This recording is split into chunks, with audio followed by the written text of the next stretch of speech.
เช่นการใช้คัตเตอร์ให้ระวังเรื่องคัตเตอร์บาดมือเป็นต้นอุปกรณ์ที่ใช้ในงานปะติดและกระดาษจากกระดาษมีอยู่หลายชนิดซึ่งควรเลือกใช้ให้เหมาะสมกับงานที่จะทำโดยคำนึงถึงประโยชน์ใช้สอยความปลอดภัยในการใช้เครื่องมือและไม่สิ้นเปลืองค่าใช้จ่ายมากเกินไปการตัดหรือฉีกกระดาษเป็นภาพ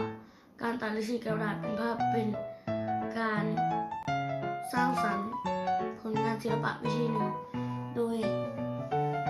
นำกระดาษที่ไม่ใช้แล้วมาตัดหรือฉีกนี้แล้วนำมาปะติดบนกระดาษวาดเขียนหรือกระดาษสีอื่นทำให้เกิดเป็นภาพที่ต้องการ